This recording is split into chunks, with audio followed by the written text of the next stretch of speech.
News, ಇದು ನಿಮ್ಮ ಧ್ವನಿ. ನಮಸ್ಕಾರ. ಎಸ್ ನ್ಯೂಸ್ಗೆ ಸ್ವಾಗತ. ನಾನು ಎಸ್ ದೇವೇಂದ್ರಗೌಡ. ಇಂದಿನ ಮುಖ್ಯಾಂಶಗಳು. ನಗರದೆಲ್ಲೆಡೆ ಹೋಳಿ ಹಬ್ಬದ ಸಡಗರ ಸಂಭ್ರಮ.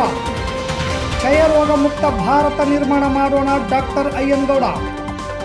ಬೇಸಿಗೆ ಬಿಸಿಲಿನ ಧಗೆ ಜೊತೆಗೆ ಜನರಿಗೆ ನಗರಸಭೆ ತೆರಿಗೆ ಭರೆ. ಪ್ರಯಾಣಿಕರು UPI ಪಾವತಿ ಮೂಲಕ ಸಾಮಾನ್ಯ ಟಿಕೆಟ್ ಖರೀದಿ ಘೋಷಿಸಿದ ಭಾರತೀಯ ರೈಲ್ವೆ. MP ಮುನಿ ವೆಂಕಟಪ್ಪ CPIM ಪಕ್ಷದ ಚಿಕ್ಕಬಳ್ಳಾಪುರ ಕ್ಷೇತ್ರದ ಅಭ್ಯರ್ಥಿ. ವಾರ್ತೆಗಳ ವಿವರ.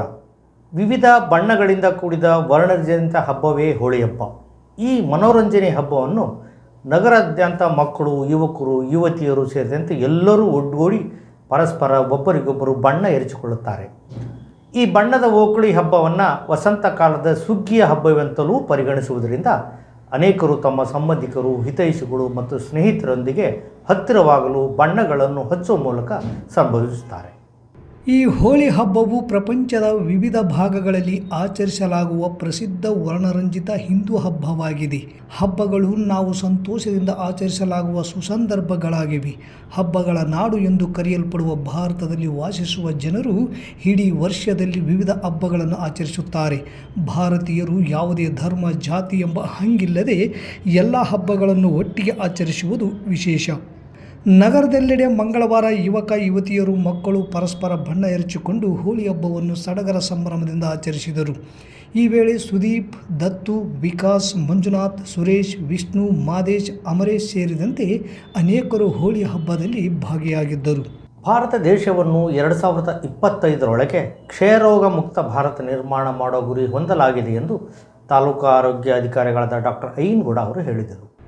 ಜಿಲ್ಲಾಡಳಿತ, ಜಿಲ್ಲಾ ಪಂಚಾಯಿತಿ ಹಾಗೂ ಸ್ವೀಪ್ ಸಮಿತಿ ತಾಲೂಕು ಸಾರ್ವಜನಿಕ ಸರ್ಕಾರಿ ಆಸ್ಪತ್ರೆಯಲ್ಲಿ ಇಂದು ಹಮ್ಮಿಕೊಂಡಿದ್ದ ವಿಶ್ವ ಕ್ಷಯರೋಗ ದಿನದ ಅಂಗವಾಗಿ ಆರೋಗ್ಯ ಇಲಾಖೆಯ ವತಿಯಿಂದ ಹಮ್ಮಿಕೊಂಡಿದ್ದ ಜನಜಾಗೃತಿ ಜಾಥಾ ಕಾರ್ಯಕ್ರಮವನ್ನು ಉದ್ಘಾಟಿಸಿ ಮಾತನಾಡಿದ ಅವರು, 2 ವಾರ ಮೇಲ್ಪಟ್ಟು ಕೆಮ್ಮು, ತೂಕ ಕಡಿಮೆ, ಕಫದ ಜೊತೆಗೆ ರಕ್ತ ಬೀಳುವುದು, ಬೆವರುವುದು, ಸಂಜೆ ನಂತರ ಜ್ವರ ಬರುವ ಜೊತೆಗೆ ಹಸಿವಾಗದೇ ಇರುವುದು, ಕೂದಲು ಹಾಗೂ ಉಗುರು ಬಿಟ್ಟು ದೇಹದ ಎಲ್ಲ ಭಾಗಗಳಿಂದ ಕ್ಷಯರೋಗ ಕಂಡುಬರುತ್ತಿದೆ ಎಂದರು. ಇಂತಹ ರೋಗದ ಲಕ್ಷಣ ಕಂಡುಬಂದರೆ ಹತ್ತಿರ ಇರುವ ಸರ್ಕಾರಿ ಆಸ್ಪತ್ರೆ ಹಾಗೂ ತಾಲೂಕಾ ಸರ್ಕಾರಿ ಆಸ್ಪತ್ರೆಗೆ ಬಂದು ಕಫ ಪರೀಕ್ಷೆ ಮಾಡಿಸಿಕೊಳ್ಳಬೇಕು ಹಾಗೂ ಕ್ಷಯರೋಗ ಕಂಡುಬಂದರೆ ಉಚಿತ ಔಷಧಿ ಚಿಕಿತ್ಸೆ ನೀಡಲಾಗುವುದು ಹಾಗೂ ಪೌಷ್ಟಿಕ ಆಹಾರದ ಸಂಬಂಧ ನಿರೀಕ್ಷೆಯ ಪೋಷಣಾ ಅಡಿಯಲ್ಲಿ ಪ್ರತಿ ತಿಂಗಳ 500 ರೂಪಾಯಿದಂತೆ 6 ತಿಂಗಳ ಕಾಲ ಹಣವನ್ನು ಅವರ ಖಾತೆಗೆ ಹಣ ನೀಡಲಾಗುವುದು. ಖಾಸಗಿ ಆಸ್ಪತ್ರೆಯ ವೈದ್ಯರು ಪಾತ್ರ ಬಹಳ ಮುಖ್ಯವಾಗಿದ್ದು, ಹೆಚ್ಚಿನ ಪ್ರಮಾಣದಲ್ಲಿ ಕಫ ತಪಾಸಣೆಗೆ ಜನರನ್ನು ಸರ್ಕಾರಿ ಆಸ್ಪತ್ರೆಗೆ ಕಳಿಸಿಕೊಡಬೇಕು ಎಂದು ಮನವಿ ಮಾಡಿಕೊಂಡರು. ತಾಲೂಕಾ ಮುಖ್ಯ ವೈದ್ಯಾಧಿಕಾರಿಯಾದ ಡಾಕ್ಟರ್ ನಾಗರಾಜ್ ಕಾಟ್ವಾ, ಜಿಲ್ಲಾ ಉಪ ಆರೋಗ್ಯ ಶಿಕ್ಷಣಾಧಿಕಾರಿಯಾದ ಬಸಯ್ಯ, ತಾಲೂಕು ಕ್ಷೇತ್ರ ಆರೋಗ್ಯ ಶಿಕ್ಷಣಾಧಿಕಾರಿಯಾದ ಗೀತಾ ಹಿರೇಮಠ್, ಹಿರಿಯ ಆರೋಗ್ಯ ನಿರೀಕ್ಷಕರಾದ ಸಂಗನಗೌಡ, ರಂಗನಾಥ್ ಗುಡಿ, ಕ್ಷಯರೋಗ ಸಿಬ್ಬಂದಿಗಳಾದ ಯಮನೂರ್, ಅಬ್ದುಲ್ ಹಮೀದ್, ನವೀನ್ ಕುಮಾರ್, ನಿಸ್ಸಾರ್ ಅಹಮದ್, FA ಅಣಿಗಿ ಸೇರಿದಂತೆ ಆಶಾ ಹಾಗೂ ಆರೋಗ್ಯ ಇಲಾಖೆಯ ಸಿಬ್ಬಂದಿಗಳು ಜಾಥಾ ಕಾರ್ಯಕ್ರಮದಲ್ಲಿ ಪಾಲ್ಗೊಂಡಿದ್ದರು. ರಾಷ್ಟ್ರೀಯ ಕ್ಷಯರೋಗ ನಿರ್ಮೂಲನಾ ಕಾರ್ಯಕ್ರಮದಡಿಯಲ್ಲಿ ವಿಶ್ವ ಕ್ಷಯರೋಗ ನಿರ್ಮೂಲನಾ ದಿನವನ್ನು ಆಚರಣೆ ಮಾಡ್ತಾ ಇದ್ದೇವೆ. ಇದರ ಅಡಿಯಲ್ಲಿ ನಾವು 2025ರ ವೇಳೆಗೆ ಕ್ಷಯರೋಗ ನಿರ್ಮೂಲನಾ ಗುರಿಯನ್ನು ಹೊಂದಿದ್ದೇವೆ.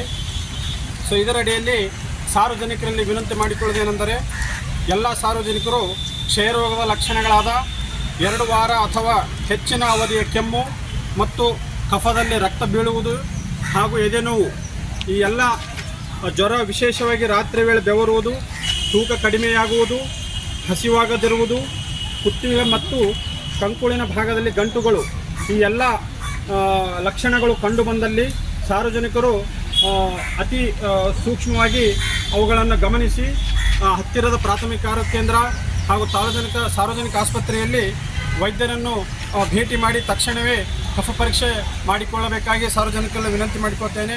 ಬೇಸಿಗೆ ಬಿಸಿಲು ಜೊತೆಗೆ ಬರಗಾಲದ ಸಂಕಷ್ಟ ಸಮಯದಲ್ಲಿ ಜನರಿಗೆ ನಗರಸಭೆ ತೆರಿಗೆ ಹೆಚ್ಚಿಸುವ ಮೂಲಕ ಬರಗಾಲದ ಬರೆ ಹಾಕಿದೆ. ಆಡಳಿತ ಮಂಡಳಿ ಇದ್ದರೆ ತೆರಿಗೆ ಹೆಚ್ಚಳ ಮಾಡುತ್ತಿರಲಿಲ್ಲ ಎನ್ನುವುದು ನಗರದ ನಾಗರಿಕರ ಅನಿಸಿಕೆಯಾಗಿದೆ. ನಗರಸಭೆ ಅಧ್ಯಕ್ಷ ಹಾಗೂ ಉಪಾಧ್ಯಕ್ಷರ ಮೀಸಲಾತಿ ಪ್ರಕಟ ಮಾಡಲಾರದ ಕಾರಣವಾಗಿ ನಗರಸಭೆ ಆಡಳಿತ ಮಂಡಳಿ ಇಲ್ಲದ ಕಾರಣದಿಂದ ಅಧಿಕಾರಿಗಳು ಆಡಿದ್ದೇ ಆಟವಾಗಿದೆ. ಆಡಳಿತ ಮಂಡಳಿ ಇದ್ದರೆ ತೆರಿಗೆ ಹೆಚ್ಚಳ ಮಾಡಲು ಅವಕಾಶ ಕೊಡುತ್ತಿರಲಿಲ್ಲ ಎಂದು ಕೆಲವು ನಗರಸಭೆಯ ಸದಸ್ಯರು ತಮ್ಮ ಅನಿಸಿಕೆಯನ್ನು ವ್ಯಕ್ತಪಡಿಸಿದರು. ಈ ವರ್ಷ ತೀವ್ರ ಬರಗಾಲ ಇದ್ದು ಜನ ಜಾನುವಾರುಗಳಿಗೆ ಕುಡಿಯುವ ನೀರು ಸೇರಿದಂತೆ ಬದುಕು ನಡೆಸಲು ತುಂಬ ಕಷ್ಟವಾಗಿದೆ. ನಗರಸಭೆಯಲ್ಲಿ ಆಡಳಿತ ಮಂಡಳಿ ಇಲ್ಲದಿರುವುದರಿಂದ ಜನರ ಕಷ್ಟಗಳಿಗೆ ಜಿಲ್ಲಾಧಿಕಾರಿಗಳು ಹಾಗೂ ನಗರಸಭೆಯ ಪೌರಾಯುಕ್ತರು ಸ್ಪಂದನೆ ಮಾಡದೇ ಇರುವುದು ನೋವಿನ ಸಂಗತಿಯಾಗಿದೆ ಎನ್ನುವುದು ಜನರು ತಮ್ಮ ಅಸಮಾಧಾನ ಹೊರಹಾಕಿದರು. ತೆರಿಗೆ ಹೆಚ್ಚಳ ಮಾಡಿರುವುದರಿಂದ ಜನರಿಗೆ ಗಾಯದ ಮೇಲೆ ಬರೆ ಎಳೆದಂತಾಗಿದೆ. ಕೂಡಲೇ ಹೆಚ್ಚಳ ಮಾಡಿದ ತೆರಿಗೆ ಆದೇಶವನ್ನು ವಾಪಸು ಪಡೆಯುವಂತೆ ಬಿಜೆಪಿ ಮುಖಂಡರಾದ ಶಿವಬಸನಗೌಡ ಗೊರೆಬಾಳ್ ಜಿಲ್ಲಾಧಿಕಾರಿಗಳನ್ನು ಒತ್ತಾಯ ಮಾಡಿದ್ದಾರೆ. ಭಾರತೀಯ ರೈಲ್ವೆ ತನ್ನ ಪ್ರಯಾಣಿಕ ಅನುಭವವನ್ನು ಹೆಚ್ಚಿಸಲು ನಿಯಮಗಳಲ್ಲಿ ಕೆಲವು ಬದಲಾವಣೆಗಳನ್ನು ಮಾಡಿದೆ. ಏಪ್ರಿಲ್ 1ರಿಂದ ನೀವು UPI ಪಾವತಿ ವಿಧಾನವನ್ನು ಬಳಸಿಕೊಂಡು ಭಾರತೀಯ ರೈಲ್ವೆ ನೆಟ್ವರ್ಕ್ನಲ್ಲಿ ಸಾಮಾನ್ಯ ವರ್ಗದ ರೈಲು ಬುಕಿಂಗ್ ಪಾವತಿಸಬಹುದು. ಇದು ಪ್ರಯಾಣಿಕರಿಗೆ ಟಿಕೆಟ್ ಬುಕಿಂಗ್ ಪ್ರಕ್ರಿಯೆಯಲ್ಲಿ ಇನ್ನಷ್ಟು ಸುಲಭಗೊಳಿಸುತ್ತದೆ. ಶೀಘ್ರದಲ್ಲೇ ದೇಶದ ಜನಪ್ರಿಯ ಯೂನಿಫೈಡ್ ಪೇಮೆಂಟ್ಸ್ ಇಂಟರ್ಫೇಸ್ ಪಾವತಿ ಪ್ಲಾಟ್ಫಾರ್ಮ್ ಮೂಲಕ ತ್ವರಿತ ಪ್ರತಿಕ್ರಿಯೆಯನ್ನು ಬಳಸಿಕೊಂಡು ಸಾಮಾನ್ಯ ಟಿಕೆಟ್ಗಳಿಗೆ ಪಾವತಿಸಲು ಅನುವು ಮಾಡಿಕೊಡುತ್ತದೆ.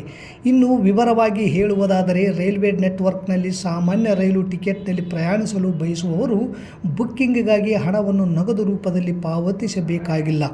ಗೂಗಲ್ ಪೇ ಮತ್ತು ಫೋನ್ಪೇನಂಥ QR ಆಧಾರಿತ UPI ಅಪ್ಲಿಕೇಶನ್ಗಳನ್ನು ಬಳಸಿಕೊಂಡು ಡಿಜಿಟಲ್ ಪಾವತಿ ಮಾಡುವ ಆಯ್ಕೆಯನ್ನು ಹೊಂದಬಹುದು. ರೈಲ್ವೆ ನಿಲ್ದಾಣಗಳಲ್ಲಿನ ಕಾಯ್ದಿರಿಸಿದ ಟಿಕೆಟ್ ಕೌಂಟರ್ಗಳಲ್ಲಿ ರೈಲ್ವೆ ಆನ್ಲೈನ್ ಟಿಕೆಟ್ ಸೌಲಭ್ಯಗಳನ್ನು ಒದಗಿಸುತ್ತದೆ. ಇದು ಪ್ರಯಾಣಿಕರಿಗೆ ಸಮಯ ಉಳಿಸುವುದಲ್ಲದೆ ತ್ವರಿತ ಟಿಕೆಟ್ ಪಡೆಯುವುದನ್ನು ಸುಲಭಗೊಳಿಸುತ್ತದೆ. 18ನೇ ಲೋಕಸಭಾ ಚುನಾವಣೆಯಲ್ಲಿ ಕರ್ನಾಟಕದ ಚಿಕ್ಕಬಳ್ಳಾಪುರ ಲೋಕಸಭಾ ಕ್ಷೇತ್ರದಿಂದ ಭಾರತ ಕಮ್ಯುನಿಸ್ಟ್ ಪಕ್ಷ ಮಾರ್ಕ್ಸ್ವಾದಿ ತನ್ನ ಅಭ್ಯರ್ಥಿನಾಗಿ MP ಮುನಿವೆಂಕಟಪ್ಪ ಅವರನ್ನು ಕಣಕ್ಕಿಳಿಸಿದೆ. CPIM ಪಾಲಿಟ್ ಬ್ಯೂರೋ ಮೊದಲ ಸುತ್ತಿನಲ್ಲಿ 39 ಅಭ್ಯರ್ಥಿಗಳ ಪಟ್ಟಿಯನ್ನು ಬಿಡುಗಡೆ ಮಾಡಿದ್ದು, ಕರ್ನಾಟಕದ ಚಿಕ್ಕಬಳ್ಳಾಪುರ ಲೋಕಸಭಾ ಕ್ಷೇತ್ರದಲ್ಲಿ ಪಕ್ಷದ ಸ್ಪರ್ಧೆಯನ್ನು ಘೋಷಿಸಿದೆ. CPIM ಪಕ್ಷದ ಅಭ್ಯರ್ಥಿಯನ್ನಾಗಿ ಪಕ್ಷದ ರಾಜ್ಯ ಕಾರ್ಯದರ್ಶಿ ಮಂಡಳಿ ಸದಸ್ಯ, ಚಿಕ್ಕಬಳ್ಳಾಪುರ ಜಿಲ್ಲಾ ಸಮಿತಿಯ ಕಾರ್ಯದರ್ಶಿಯೂ ಆಗಿರುವ MP ಮುನಿವೆಂಕಟಪ್ಪನವರನ್ನು ತನ್ನ ಹುರಿಯಾಳು ಎಂದು ಘೋಷಿಸಿದೆ. ಲೋಕಸಭಾ ಚುನಾವಣೆಯನ್ನು ಎದುರಿಸಲು ಸಿದ್ಧತೆಗಳು ಈಗಾಗಲೇ ಕ್ಷೇತ್ರದಲ್ಲಿ ಆರಂಭಗೊಂಡಿವೆ. ಕಳೆದ 2 ಲೋಕಸಭಾ ಚುನಾವಣೆಯಲ್ಲಿ ನಾವು ಉತ್ತಮ ಮತ ಪಡೆದಿದ್ದೇವೆ. ಬಾಗೇಪಲ್ಲಿ ವಿಧಾನಸಭಾ ಕ್ಷೇತ್ರದಲ್ಲಿ ನಮ್ಮ ಪ್ರಭಾವ ಹೆಚ್ಚು ಇದೆ. ಕಾಂಗ್ರೆಸ್ BJP ಅಭ್ಯರ್ಥಿಗೆ ತೀವ್ರ ಪೈಪೋಟಿ ನೀಡಲಿದ್ದೇವೆ ಎಂದು ರಾಜ್ಯ ಕಾರ್ಯದರ್ಶಿ ಯು ಬಸವರಾಜ್ ತಿಳಿಸಿದ್ದಾರೆ. ಈಗಾಗಲೇ ಕ್ಷೇತ್ರದಲ್ಲಿ ಸಾಕಷ್ಟು ತಯಾರಿ ಚುನಾವಣಾ ಸಿದ್ಧತೆಗಳು ನಡೆದಿವೆ. ಮುನಿವೆಂಕಟಪ್ಪ 1994ರಿಂದ ಚುನಾವಣೆ ನೇತೃತ್ವ ವಹಿಸಿ ಕೆಲಸ ಮಾಡಿದ ಅನುಭವವನ್ನು ಹೊಂದಿದ್ದಾರೆ. ಲೋಕಸಭಾ ಕ್ಷೇತ್ರದ ಎಲ್ಲ ಕಡೆಗಳನ್ನು ನಮ್ಮ ಪಕ್ಷದ ಸದಸ್ಯರಿದ್ದು ಬೂತ್ ಮಟ್ಟದ ಪ್ರಚಾರಗಳು ನಡೆಯುತ್ತಿವೆ ಎಂದು ಜಿಲ್ಲಾ ಮುಖಂಡ ರಘುರಾಮ ರೆಡ್ಡಿ ತಿಳಿಸಿದ್ದಾರೆ. ಮತ್ತೊಮ್ಮೆ ಮುಖ್ಯಾಂಶಗಳು. ನಗರದೆಲ್ಲೆಡೆ ಹೋಳಿ ಹಬ್ಬದ ಸಡಗರ ಸಂಭ್ರಮ. ಕ್ಷಯರೋಗ ಮುಕ್ತ ಭಾರತ ನಿರ್ಮಾಣ ಮಾಡೋಣ ಡಾಕ್ಟರ್ ಅಯ್ಯನಗೌಡ. ಬೇಸಿಗೆ ಬಿಸಿಲಿನ ಧಗೆ ಜೊತೆಗೆ ಜನರಿಗೆ ನಗರಸಭೆ ತೆರಿಗೆ ಭರೆ. ಪ್ರಯಾಣಿಕರು UPI ಪಾವತಿ ಮೂಲಕ ಸಾಮಾನ್ಯ ಟಿಕೆಟ್ ಖರೀದಿ ಘೋಷಿಸಿದ ಭಾರತೀಯ ರೈಲ್ವೆ. MP ಮುನಿವೆಂಕಟಪ್ಪ CPIM ಪಕ್ಷದ ಚಿಕ್ಕಬಳ್ಳಾಪುರ ಕ್ಷೇತ್ರದ ಅಭ್ಯರ್ಥಿ. ಇಲ್ಲಿಗೆ ವಾರ್ತಾ ಪ್ರಸಾರ ಮುಕ್ತಾಯವಾಯಿತು. ನಿರಂತರ ಸುದ್ದಿಗಾಗಿ ವೀಕ್ಷಿಸಿ S ನ್ಯೂಸ್. ಇದು ನಿಮ್ಮ ಧ್ವನಿ. ನಮಸ್ಕಾರ.